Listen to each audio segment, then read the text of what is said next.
kami memang sudah menikah. Siapa mempelainya? Gereja.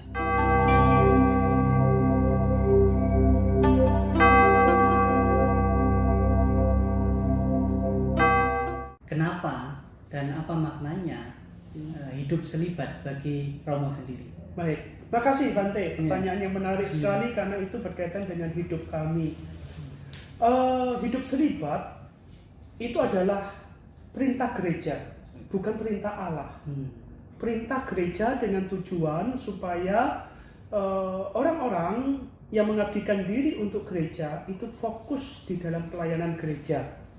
Sama seperti Yesus Kristus pun, ia tidak menikah supaya segala sesuatu yang ia kerjakan demi pelayanan kepada sesama dan dibaktikan total untuk Allah Bapa. Saya mengutip dari perkataan Yesus, Matius pasal 19 ayat 12 demikian. Ada orang yang tidak dapat kawin karena ia memang lahir demikian dari rahim ibunya. Mungkin dia mengalami kelemahan atau cacat fisik. Nah, itu bisa. Jadi orang tidak bisa menikah, tidak kawin ya karena memang secara fisik kondisi yang alami dari awal. Sejak awal, sejak dalam rahim ibunya ada orang demikian. Dan ada orang yang dijadikan demikian oleh orang lain. Mungkin dia mengalami, misalnya dalam tradisi kerajaan Cina, ada saatnya orang-orang yang bekerja di istana itu dikebiri. Ya. Contohnya kasih, gitu. Atau juga dia mengalami sesuatu yang pada akhirnya dia akhirnya melemahkan fisiknya. Ada orang yang sangat hebat di dalam gereja. Dia ingin mencintai sesama dengan Tuhan Allah dengan mematikan fungsi kelaminnya, seksualitasnya, birahinya. Iya, ini justru dilarang oleh gereja.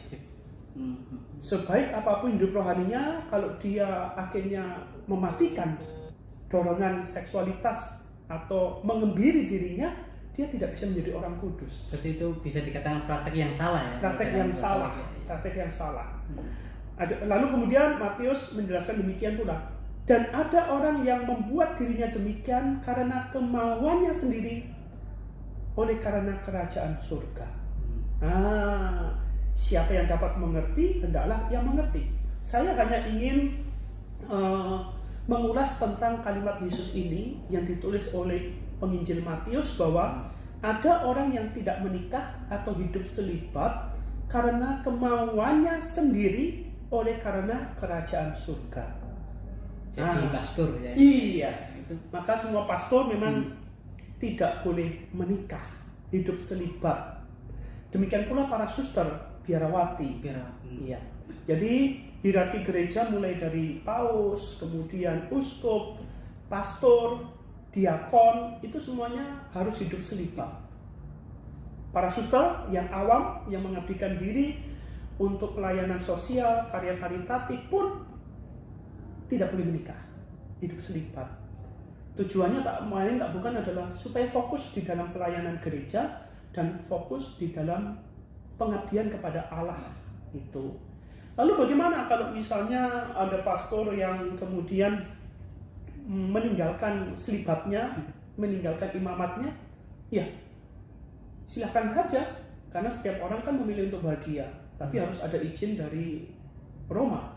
Jadi langsung dari seperti kita jadi biku pun boleh melepaskan dan kembali ke rumah tangga kalau kita memang dilepas oleh sangha. Sangha itu komunitas para biku. Jadi sama yang menjadi pastor pun kalau mau kembali harus benar-benar izin dari pusat ya. Iya. Nggak bisa suka-sukanya. Sama suka-sukanya.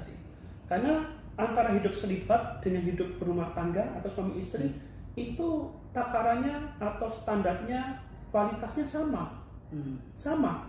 Mana yang lebih tinggi? Nggak ada. Dan gereja Katolik hidup selibat atau menikah itu sama. Bukan lebih tinggi yang selibat atau lebih tinggi yang berkeluarga, tidak, sama.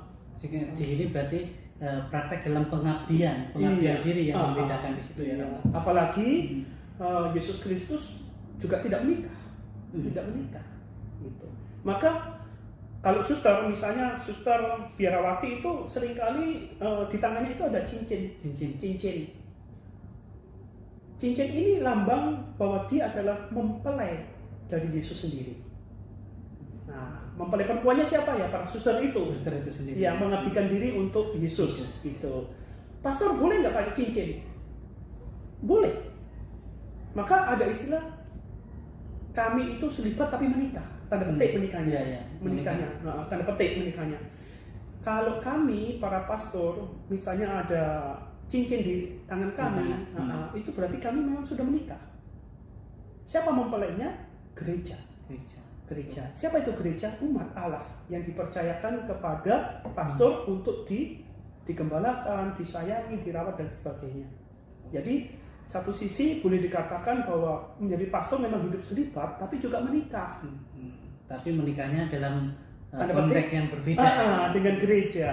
Ya, Oke, sebenarnya ini obrolan sangat menarik sekali ya Romo bagi kita, apalagi banyak orang di masyarakat yang menyamakan kehidupan saya sendiri sebagai biku, oh sama ya begitu dengan pastor. Ternyata setelah Romo tadi jelaskan tidak jauh berbeda di situ. Memang kita mengabdikan diri kepada Buddha istilahnya kalau kita untuk mencapai kesempurnaan, untuk merealisasi pembebasan yang benar-benar tanpa keterikatan nafsu indera dan lain sebagainya tadi. Itu tadi penjelasan tentang hidup selibat dari sumbernya langsung dari Pastor Sony Immanuel tadi yang sudah menjelaskan secara mendetail kepada kawan-kawan dimanapun berada. Sampai jumpa.